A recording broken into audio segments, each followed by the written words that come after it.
જો મિત્રો આ છે ને મેં પ્રિન્સેસ કટ બ્લાઉઝ સીવ્યું છે, એનો આખો વિડીયો પણ મેં બનાવ્યો છે, અપલોડ પણ કરીશું.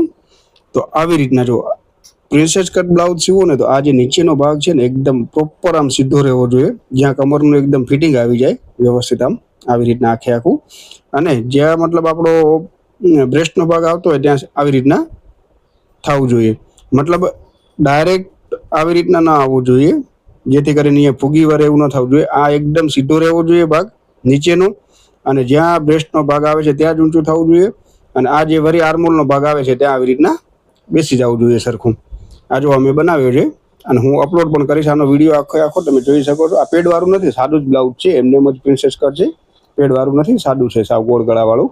અને ગળું પણ જોઈ શકો છો. બધાએ ખબર તમને ઘણા શીખ્યું હશે કે ઉપરથી 2 ઇંચ રાખવાનું કે 1.5 ઇંચ કટિંગ કરતી વખતે. મેં તમને બતાવ્યું છે, હું કટિંગમાં 2.5 ઇંચ રાખું છું પહોળું. આવી રીતના જો એનો ગોલાઈ કેટલી પરફેક્ટ છે, આમ છે ને એકદમ પ્રોપર રાઉન્ડ છે એકદમ. હૂક લગાવ્યા પછી હૂક તો તમને ખબર છે, મેં વિડીયો અપલોડ કર્યો છે હું કેવી રીતના બનાવું અંદર.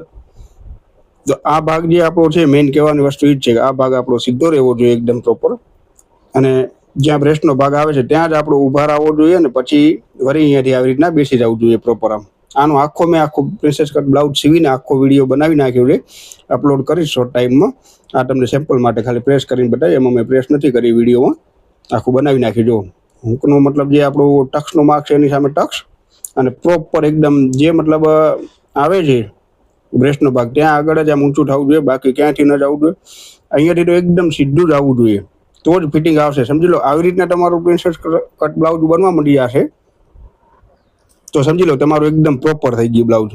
આવી રીતના જો આ છે ને અહીંયાથી આમ આવી રીતના, અહીંયાથી આવી રીતના સીધું થવું જોઈએ આમ, અને અહીંયાથી આમ થઈને પાછું આવી રીતના થઈ જવું જોઈએ. તો એકદમ સમજી લો તમારું પ્રિન્સેસ કટ બ્લાઉઝ પ્રોપર બની ગયું.